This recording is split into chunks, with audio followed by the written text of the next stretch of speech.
하나님 말씀 함께 보겠습니다. 구약성경 말라기서입니다. 구약성경 마지막 성경 말라기서 1장 2절 말씀 한 절만 보도록 하겠습니다. 함께 봉독하시겠습니다. 여호와께서 이스라엘을 이르시되 내가 너희를 사랑하였노라 하나 너희는 이르기를 주께서 어떻게 우리를 사랑하셨나이까 하는도다. 나 여호와가 말하노라 에서는 야곱의 형이 아니냐 그러나 내가 야곱을 사랑하였고. 아멘. 잘들 지내셨죠? 지난 시간에는 우리가 말라기서 1장 2절 말씀 앞부분 상반절을 좀 살펴보았습니다. 그래서 그 상반절에 나와 있는 말씀처럼 내가 너희를 사랑하였노라 라고 하는 그런 제목으로 말씀을 나누었습니다. 그래서 신약 성경, 구약 성경, 그러니까 신약과 구약을 모두 관통하고 있는 가장 큰 주제이자 핵심적인 주제는 하나님께서 그 백성들을 사랑하신다라고 하는 것입니다. 그런데 우리가 살펴본 말라기서 1장 2절에서 이스라엘 백성들은 하나님께서 그들을 사랑하시지 않는 것 같다라고 이렇게 고백을 하고 있습니다. 하나님께서 심지어 그 백성들을 향해서 내가 너희를 직접 사랑한다라고 하는 그런 또 직접적인 고백이 2절에 기록되어 있는데요. 구약성경 전체를 통해서 말라기서와 호세아서에서 한 세 구절 말고는 하나님께서 내가 너희를 사랑한다라고 표현된 성경 말씀이 사실은 없습니다. 그냥 이렇게 여호와께서 그들을 사랑하시기를 이런 식으로 표현이 되어 있습니다. 그래서 하나님께서 이스라엘 백성들 향해서 이렇게 직접적인 내가 너희를 사랑하였노라 라고 말씀하신 그 단편적인 가장 단적인 이유는 이스라엘 백성들이 하나님의 사랑을 의심했기 때문입니다. 우리가 지난 시간에 살펴본 건 말씀을 통해서 보면 이스라엘 백성들은 하나님에게 우리를 사랑하시는 그 증거를 보여달라고 요구하고 있습니다. 그들이 하나님을 향해서 증거를 자기들 사랑하는 그 하나님의 사랑을 보여달라고 하는 그 요청을 하는 그 이유는 나름 타당한 그런 이유들을 가지고 있었습니다. 왜냐? 70년의 바벨론 포로 생활을 끝내고 이제 이스라엘 백성들이 예루살렘으로 돌아오게 됩니다. 지난 주일에 에스더를 말씀을 나누면서 사실 그 포로 때 이스라엘로 유다 땅으로 돌아온 그 백성들은 많은 사람들이 그 고향을 한 번도 밟아보지 못한 그러한 사람들이었다고 말씀을 드렸습니다. 최소한 64년 이상의 그런 시간들이 64년의 시간이 흐른 뒤에 그 땅을 밟았기 때문에 대부분의 하십시오. 대부분의 사람들은 그 유다 땅 베들레헴 그러니까 유다 땅 예루살렘을 그냥 막연하게 듣기만 했던 이제 그러한 사람들입니다. 고향 땅이라고는 하지만 그들에게는 전혀 낯선 땅이죠. 다만 그들이 그 땅으로 돌아간 이유는 그곳이 하나님께서 말씀하신 그 조상들의 땅이고 무엇보다도 하나님께서 약속하신 그 약속의 땅이기 때문입니다. 70년의 포로 생활을 끝내고 정말 부푼 꿈을 가지고 부푼 마음을 가지고 그들이 예루살렘으로 돌아옵니다. 그리고 하나님의 은혜로 성전을 건축하고 또 예루살렘 성벽을 다시 중수하는 그런 일들을 하게 됩니다. 더우시죠? 저기 목사님 저기 에어컨을 하나씩만 더 틀어주십시오. 이게 부채질 하시는 분들이 계신데.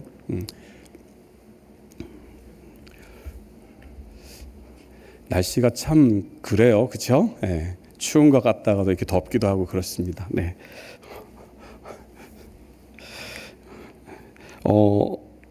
예루살렘으로 돌아와서 그들은 이제 예루살렘 성전을 재건하고 그리고 성벽을 다시 더 보강하는 이제 중수하는 그런 일들을 하게 됩니다. 그리고 그 백성들은 이제 하나님을 찬양하죠. 왜요? 하나님께서 그들을 다시 예루살렘으로 불러 모으시고 하나님의 말씀대로 성전을 건축하게 하시고 성벽을 다시 재건하게 하면서 이제 다시금 하나님께서 그들에게 약속하신 다윗의 영광을 솔로몬의 영광을 회복시키는 것처럼 그들은 느꼈습니다. 그런데 그런 감격은 사실은 잠깐에 머물렀습니다. 이스라엘은 예루살렘은 여전히 바사라고 한 나라의 속국에서 벗어나지 못했습니다.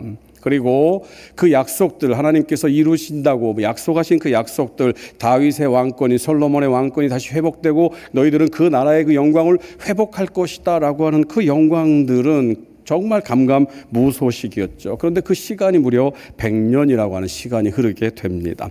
결국 이스라엘 백성들은 하나님의 사랑을 의심하는 그런 지경에 이르게 되었다고 하는 것이죠. 그리고 그런 이스라엘 백성들을 향해서, 그리고 오늘 살고 있는 저와 여러분들을 향해서 하나님은 내가 너를 사랑한다라고 말씀을 하고 계시는 것입니다. 이것이 지난 주간까지, 지난 시간에 우리가 살펴본 말라기서 1장 2절 상반절에 대한 그런 내용이었습니다.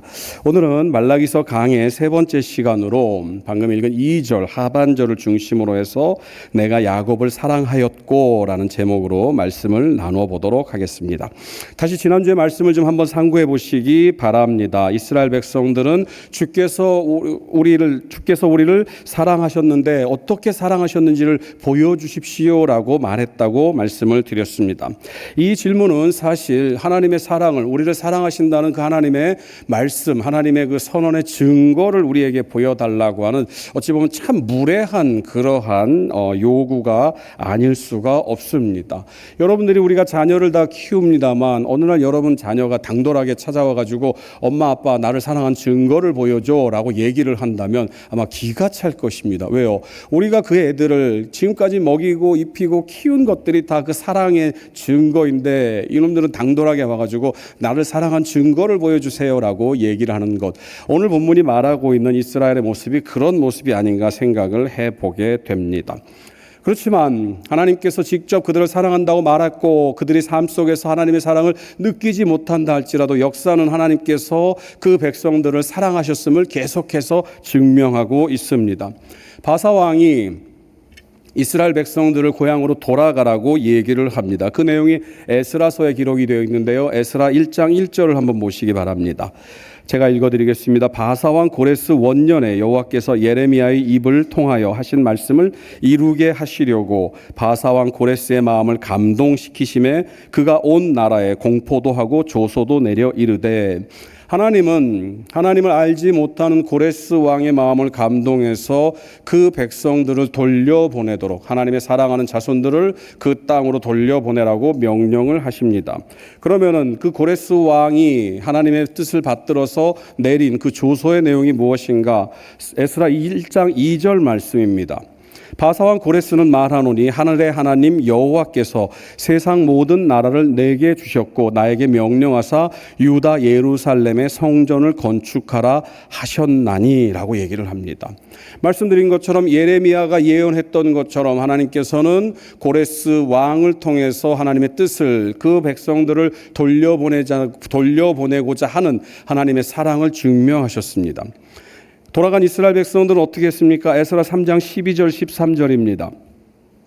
제사장들과 레위 사람들과 나이 많은 족장들은 첫 성전을 보았으므로 이제 이 성전의 기초가 놓임을 보고 대성통곡하였으나 여러 사람은 기쁨으로 크게 함성을 지르니 백성이 크게 외치는 소리가 멀리 들리므로 즐거이 부르는 소리와 통곡하는 소리를 백성들이 분간하지 못하였더라. 나이 많은 족장들, 다시 말하면 그 예루살렘에서 끌려가서 바벨론의 생활을 거치고 그때까지 생존해 있던 족장들은 이제 자신의 고향 땅으로 돌아옵니다. 그리고 그 성전이 재건되는 모습을 보면서 눈물을 흘리지 않을 수가 없었습니다. 대성통곡을 했다 성경은 말합니다. 그러나 그 나라를 알지 못하고 그 시절을 알지 못했던 젊은이들은 뭐라고 얘기를 합니까? 그들이 돌아와서 자신의 나라를 다시 이루는 것 같은 그러한 감격 속에서 그들은 기뻐했다라고 말을 하고 있습니다. 그들이 이렇게 돌아와서 그 일들을 했던 이유는 단 하나입니다. 무엇입니까? 하나님께서 그들을 사랑하셨기 때문에, 하나님이 약속하신 그 약속을 지켰기 때문입니다. 에스라 3장 4절 5절은 또 이런 말이 기록되어 있습니다. 기록된 규례대로 초막절을 지켜 번제를 매일 정수대로 날마다 드리고 그 후에는 항상 드리는 번제와 초하루와 여호와의 모든 거룩한 절기의 번제와 사람이 여호와께 기쁘게 드리는 예물을 드리되, 이제 그들은 그토록 고대하던 그 땅에 돌아와서 하나님께, 그들을 인도하신 하나님께 예물을 드리는 제사를 드렸다라고 하는 것입니다. 말씀드린 것처럼 이스라엘 백성들이 고향으로 돌아와서 그 일들을, 모든 일들을 감내하는 것, 그 모든 일들을 감수한 것이 바로 하나님께서 그들을 사랑하신다라고 하는 명백한 증거입니다. 성전을 건축하고 하나님 앞에 제사를 드리고, 성전을 건축하고 하나님 앞에서 기쁨의 눈물을 흘리고 기쁨의 환호를 하는 그 모든 것들이 예레미야를 통해서 하나님께서 이미 약속하시고 말씀하신 그 모든 약속들이 이루어진 그것을 증명하고 있는 것입니다. 그들의 일상, 그들이 돌아와서 경험하는 그 모든 일들이, 모든 삶들이 결국은 하나님이 그들을 사랑하셨고, 그래서 그들을 그 땅으로 돌아오게 해서 그 땅에서 살도록 하셨던 그 모든 일상들이 하나님이 그들을 사랑하신다는 증거라고 하는 것입니다. 굳이 출애굽한 이스라엘 백성들 얘기를 다시 언급하지 않더라도 우리는 매일같이 임하는 하나님의 은혜 가운데서 사는 사람들입니다. 그런데 그 은혜가 실상은 우리의 삶 속에서 원망의 조건이 되는 경우들이 간혹가다 있습니다. 여러분들 중에서는 자녀들이 여러분이 기대하는 것 이상으로, 얘는 뭐 공부하라는 얘기도 안 했는데 그냥 알아서 공부를 척척 해가지고 그냥 이렇게 되었어요 하는 분들이 간혹 계십니다. 신방을 다니다 보면은 이제 연세 드신 권사님들은 이제 자식 자랑을 이렇게 막 하염없이 하셔가지고 제가 그런 얘기들을 곧잘 들었습니다만, 그렇지 않은 분들이 대부분일 것입니다. 여러분들이 원하는 대로 이 아이들은 안 큽니다.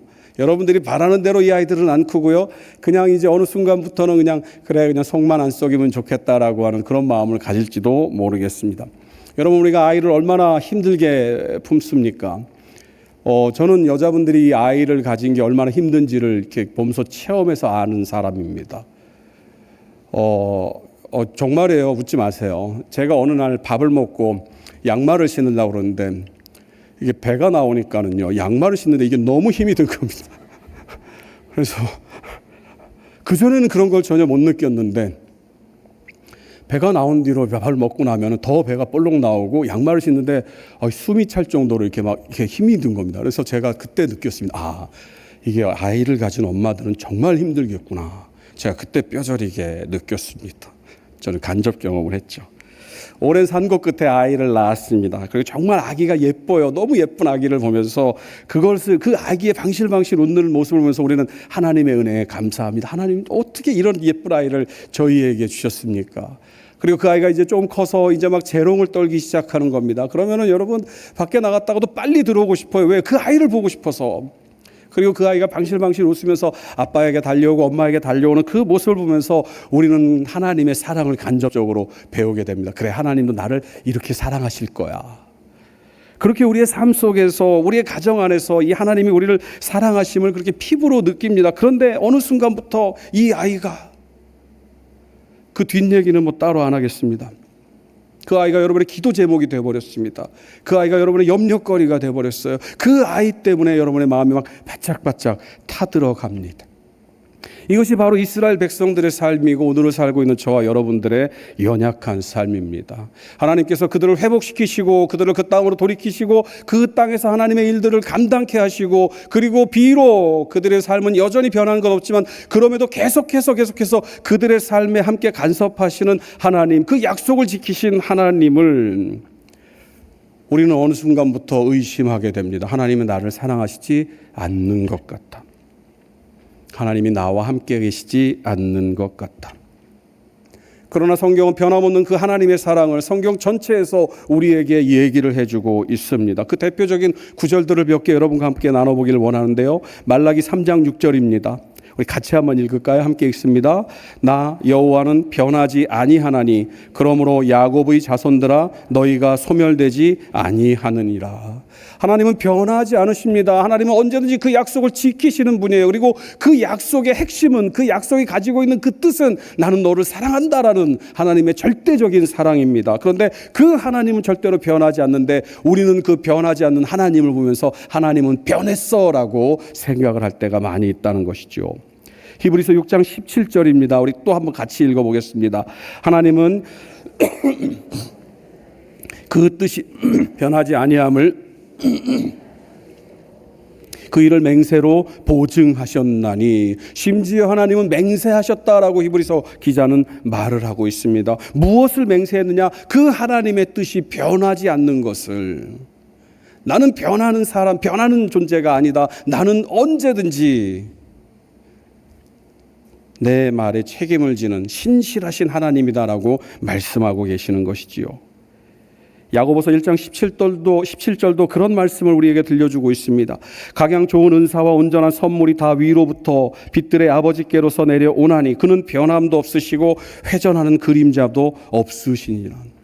하나님은 변하지 않습니다. 그리고 하나님은 자연 만물에 우리가 생각하고 있는 어떤 그런 법칙에도 구애를 받지 않으시는 그런 분이세요. 그러니 그 하나님의 약속을 왜 지키지 않겠냐라고 하는 것입니다. 그래서 이사야 선지자는 이사야 40장 8절에서 하나님의 말씀에 대해서 이렇게 말합니다. 푸른 마르고 꽃은 시드나 우리 하나님의 말씀은 영원히 서리라. 하나님의 말씀은 절대로 변하지 않는다라고 말씀하고 계시는 것입니다. 그런 하나님께 이스라엘과 마찬가지로 우리 또한 그 사랑을 보여달라고 말을 하고 있습니다.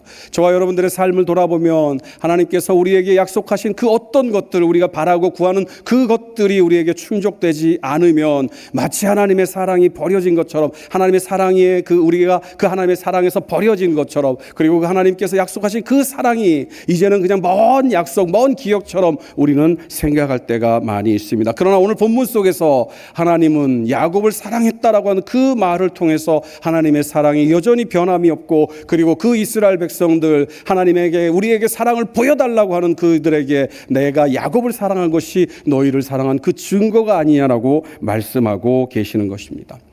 오늘 우리가 읽은 말라기서 1장 2절 하반절은 이렇게 말합니다. 나 여호와가 말하노라 에서는 야곱의 형이 아니냐 그러나 내가 야곱을 사랑하였고. 그리고 나서 이어지는 말라기 1장 3절은요. 에서는 미워하였으며 라고 얘기를 합니다. 야곱을 사랑하고 에서를 미워한 것이 왜 하나님께서 이스라엘 백성들을 사랑한 그 증거가 될 것인가? 우리 속담에 10손가락 깨물어 안 아픈 손가락이 없다, 이런 말이 있습니다. 무슨 말입니까? 아무리 자식이어도 다, 모든 자식들이 다 소중하고 귀하다라고 하는 그런 의미죠. 그런데요, 여러분, 우리의 이런 정서들을 가지고, 그러니까 모든 자식들이, 그 부모는 다 자식들이 소중하다라고 하는 어떤 이런 정서를 가지고 오늘 본문 말씀을 보게 되면 그 말씀이 선뜻 이해가 되지 않습니다. 그러나 어떤 것으로 이 말씀을 보아야 되느냐? 이스라엘의 문화 속에서 이 말씀을 봐야 됩니다. 그 문화 중에서 오늘 본문에 연관된 문화가 무엇이냐면요, 장자 생득권이라고 하는 그런 문화입니다. 무슨 말인가? 유대인의 문화에서는요, 장자, 큰 아들은 모든 것에 우선적인 특권을 가지고 있는 사람입니다. 그래서 제일 먼저 가지고 있는 특권은 아버지로부터 재산을 물려받을 수 있는 특권의 1순위가 장자입니다. 혈통으로는요, 아버지의 계보를 잇습니다. 그러니까는요, 누구를 얘기를 할 때, 누구에 대한, 그러니까 이 사람이 누구냐라고 얘기를 할 때 그 아버지의 아들이다라고 하는 것은 오로지 장자에게만 그 이름을 붙입니다. 그러니까는 장자가 아닌 사람에게는 그렇게 그 아버지의 이름을 붙여서 아무개의 아들이라는 표현을 쓰지 않는 것이죠. 그만큼 그 아버지의 권위를 그대로 물려받는 것이 장자라고 하는 그런 지위에 있는 사람입니다. 그리고 아버지 가문의 대를 잇습니다. 그리고 아버지가 그 가문의 어떤 것들을 물려받게 되면 이 장자가 그 가문의 일들을 맡는, 그러니까 쉽게 얘기를 하면은 장손, 우리 이 문화로 하면은 그런 의미로 좀 이해를 하는데, 그게 더 훨씬 더 그 농도라고 할까요? 그런 것들이 좀 짙습니다. 그 대표적인 예가 신명기 21장 15절에서 17절에 나와 있는데요. 제가 읽어드리겠습니다. 어떤 사람이 두 아내를 두었는데 하나는 사랑을 받고 하나는 미움을 받다가 그 사랑을 받는 자와 미움을 받는 자가 둘 다 아들을 낳았다 하자. 그 미움을 받는 자의 아들이 장자이면 자기의 소유를 그의 아들들에게 기업으로 나누는 날에 그 사랑을 받는 자의 아들을 장자로 삼아 참 장자 곧 미움을 받는 자의 아들보다 앞세우지 말고 반드시 그 미움을 받는 자의 아들을 장자로 인정하여 자기의 소유에서 그에게는 두 몫을 줄 것이니 그는 자기의 기력의 시작이라 장자의 권리가 그에게 있음이니라. 좋아하는 부인과 싫어하는 부인이 있었나 봅니다. 그런데 이 싫어하는 여자를 통해서 아들을 낳았습니다. 그래서 그 아들이 큰 아들이에요. 그리고 나서 다른 부인을 통해서 아들을 여럿을 낳았다 할지라도 이 장자의 권리는 무조건 큰아들에게 있는 것입니다. 그래서 모든 소유를 나누어질 때 큰아들에게는 다른 자식들보다 2배를 더 주는, 그게 바로 이스라엘이 말하고 있는 장자 생득권입니다.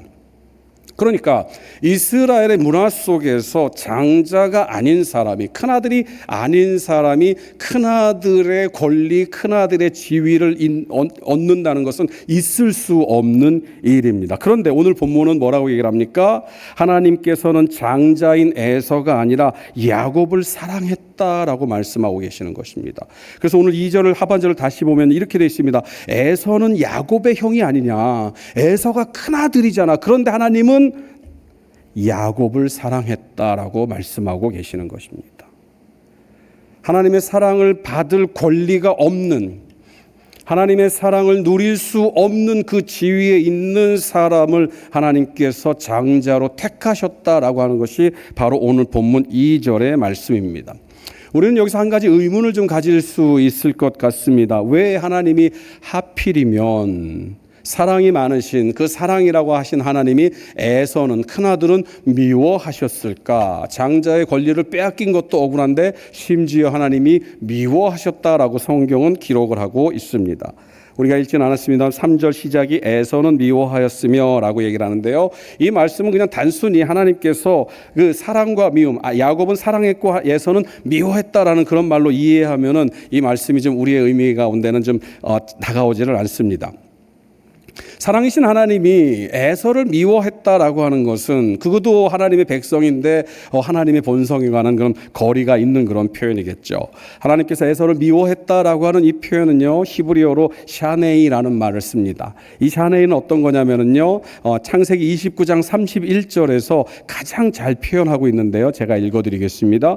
여호와께서 레아가 사랑받지 못함을 보시고라고 얘기를 합니다. 그러니까 이 샤네이는 정확하게 얘기를 하면은 미워한다라는 의미보다는 덜 사랑한다라고 하는 그런 의미입니다. 그러니까 야곱도 사랑하시고 에서도 사랑하시는데 하나님은 이 야곱을 더 사랑하셨다라고 하는 것이 바로 오늘 말라기서 1장 3절의 말씀인 것입니다.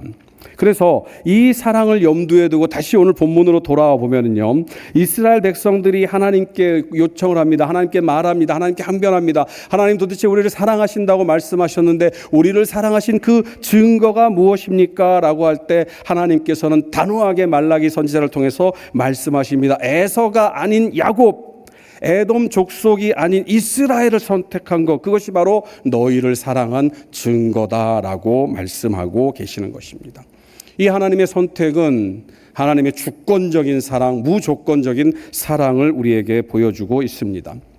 앞서 말씀드린 것처럼 에서는 장자의 특권을, 생득적인 그 장자의 특권을 가지고 있었던 사람입니다. 그러나 하나님은 하나님의 그 주권으로 야곱을 더 사랑하신다라고 하면서 야곱을 선택하셨습니다. 그러면은 그 선택은 어떤 선택입니까? 부모의 감정이나 부모의 어떤 사랑과는 아무런 상관이 없는 오로지 하나님만의 그 주권적인 선택을 의미합니다. 창세기 25장 28절에서는요, 이렇게 얘기를 합니다. 이삭은 에서가 사냥한 고기를 좋아하므로 그를 사랑하고, 그는 누구입니까? 바로 에서입니다. 그리고 리브가는 야곱을 사랑하였더라. 아버지 이삭은 큰아들 에서를 사랑합니다. 그리고 엄마인 리브가는 둘째 아들인 야곱을 사랑합니다. 그런데 하나님은 뭐라고 말씀하십니까? 그런 인간의 생각들, 인간의 판단들, 우리가 알고 있는 어떤 그런 법이라든지 관습이라든지 그 모든 것들을 다 무시하시고 오로지 하나님의 주권 속에서 하나님의 주권적인 사랑을 그들에게 보여주셨다라고 하는 것입니다. 하나님의 사랑을 받은 이 야곱은 어떤 사람입니까? 성경은 그 야곱의 이름을 뜻을 발 뒤꿈치를 잡았다라고 표현을 하고 있습니다. 그런데 우리가 생각할 때는 그냥 단순히 그 야곱이 태어난 그 모습을 보고 형 에서의 발 뒤꿈치를 잡고 나왔기 때문에 얘가 야곱이구나, 발 뒤꿈치를 잡고 나온 아이구나라고 이름을 지었다라고 생각을 하는데요. 이 야곱이란 말이 가지고 있는 이름의 뜻은 단순히 그 의미만 가지고 있지를 않습니다. 이 야곱의 이름의 뜻은요, 여러분, 회방하다라는 뜻을 가지고 있습니다. 어떤 것입니까? 그 큰 형 에서가 나오려고 할 때 그 나오는 것을 뒤꿈치를 잡고 회방을 합니다. 그리고 비방하다라는 그 의미를 가지고 있습니다. 그리고 무엇보다도 이 야곱이라는 이름의 뜻은요, 속인다라는 그런 뜻입니다. 그래서 성경은요, 야곱을 가리켜서 속이는 자라고 얘기를 합니다. 창세기 25장 29절에서 34절은요, 어느 날 에서가 사냥을 하고 허기진 몸으로 집에 들어오는 장면을 기록하고 있습니다. 그리고 나서 그 에서가 들어왔을 때 어떻게 됩니까? 야곱은 형 에서에게 말합니다. 당신의 그 장자의 권한을 나에게 주면 내가 이 팥죽을 주겠소. 교묘한 말로 어떤 그런 상황 속에서 에서를 속이고 장자의 권한을 취득했던, 장자의 권한을 뺏어갔던 사람이 바로 야곱입니다. 그러니까 그 야곱은 사실 인간적인 눈으로 봤을 때는요, 여러분, 하나님의 선택을 받을 수 없는 그런 사람입니다. 일단은 둘째 아들이라고 하는 그런 가장 치명적인 약점을 가지고 있죠. 그리고 인간적인 눈으로 보더라도 참 야비하고 정말 비열한 그런 사람이었습니다. 그리고 얼마나 약삭빨랐던지요. 여러분, 그런 사람인데 하나님은 그런 야곱임에도 불구하고 하나님은 그 야곱을 더 사랑하시기로 선택하셨다라고 하는 것입니다. 우리의 생각으로, 우리의 눈으로 볼 때 하나님 왜 야곱을 선택하셨습니까? 라고 얘기를 할지도 모르겠습니다. 그러나 하나님은 그렇게 선택을 하셨습니다. 그러면 이 하나님의 선택이 어떤 의미인가? 이 의미를 오늘날 저와 여러분들에게도 그대로 적용시킬 수가 있습니다. 저와 여러분들도 마찬가지죠. 이스라엘과 마찬가지로 우리는 하나님의 약속 가운데서 살고 있습니다. 하나님의 은혜 가운데서 살고 있어요. 여러분, 돌이켜 보십시오. 저와 여러분들의 그 모든 지나온 삶들을 보면 하나님의 은혜가 아닌 것이 하나도 없습니다. 오늘 우리 113이 기도를 하셨지만 이 기도 가운데서 무슨 말씀을 했습니까? 하나님의 은혜가 없으면 우리는 쓰러지고 만다라고 얘기를 합니다. 우리는 그러한 사람이에요. 그래서 우리가 그냥 이 험악한 세상 가운데서 그냥 그렇게라도 살고 있는 것은 하나님께서 은혜로 우리와 함께 하시기 때문입니다. 그런데 저와 여러분들은 이스라엘 백성들과 같이 하나님 우리에게 사랑하신다고 하셨으니 그 사랑을 보여주십시오. 하나님, 우리의 이 모양 이 꼴의 삶은 하나님이 우리를 사랑하는 것 같지 않아요. 하나님, 우리를 사랑하신다고 한다면 우리가 생각하는 그 사랑을 하나님 우리에게 보여주셔야 되지 않습니까? 세상 사람들은 뭐라고 얘기를 합니까? 하나님께 복 받았다라고 하면 그래, 너도 부자구나, 너도 잘 먹고 잘 사는구나, 너는 아무 근심이 없구나라고 하는 것들을 얘기를 합니다. 그러니 하나님, 우리도 세상 사람들에게 우리의 삶을 자랑할 수 있도록 하나님이 우리를 사랑하시는 그 증거를 보여주십시오라고 말을 합니다.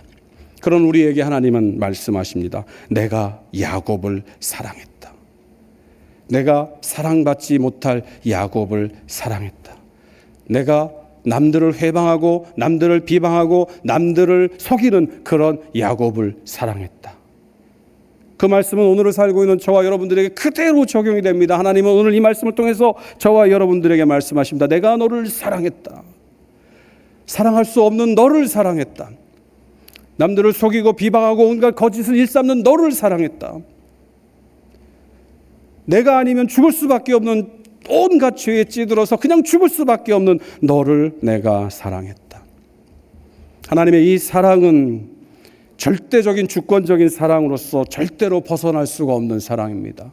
하나님께서 택정하여 부르신 그 사람은 아무리 발버둥을 친다 할지라도, 아무리 그가 그 하나님의 사랑에서 벗어나려고 노력을 한다 할지라도, 그리고 이스라엘 백성들처럼 하나님 그 사랑을 나에게 보여주십시오라고 하는 그런 천인공노할 요청을 하나님께 드린다 할지라도 그 사랑에서 벗어날 수가 없습니다.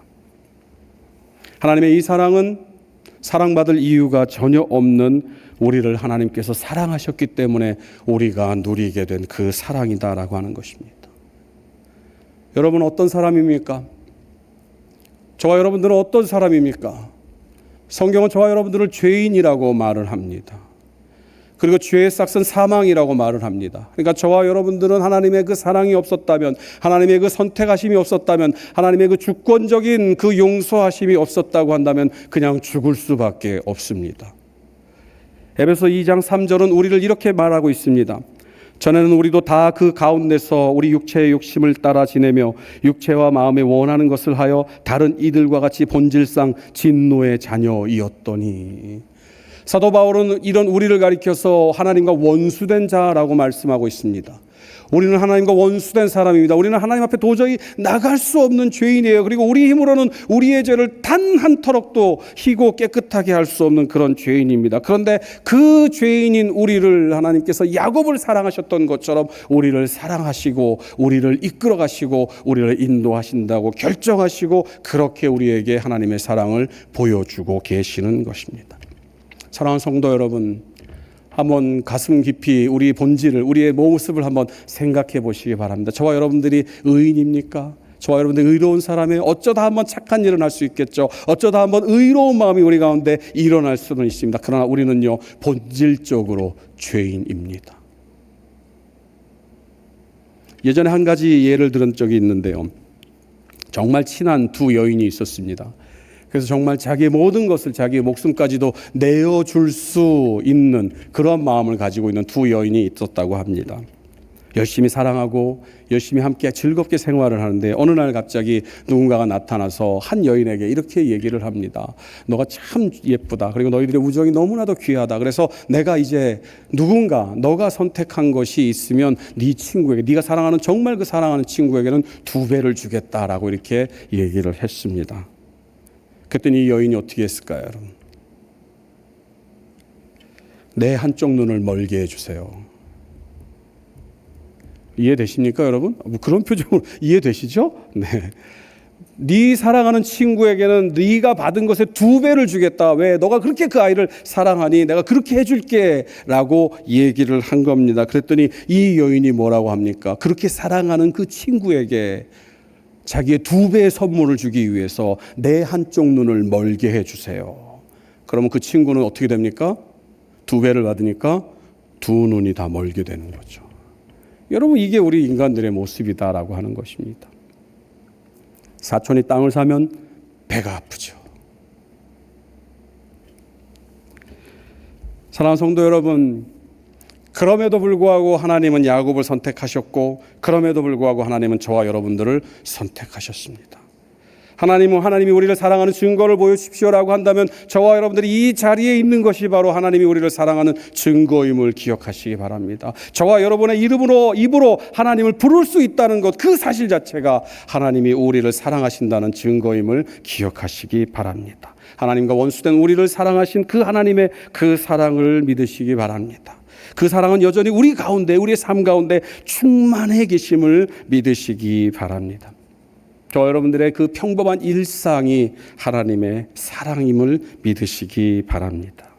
저와 여러분들의 그 고단한 일상이 하나님의 사랑임을 믿으시기 바랍니다. 그리고 저와 여러분의 그 서글픈 일상이 하나님의 사랑임을 믿으시기 바랍니다. 저와 여러분들은 그 하나님의 사랑 가운데 있는 그 사람들입니다. 그 사랑을 믿으시고 오늘도 하나님의 사랑 안에서 늘 평안 가운데 거하는 저와 여러분들이 되시기를 간절히 소망합니다.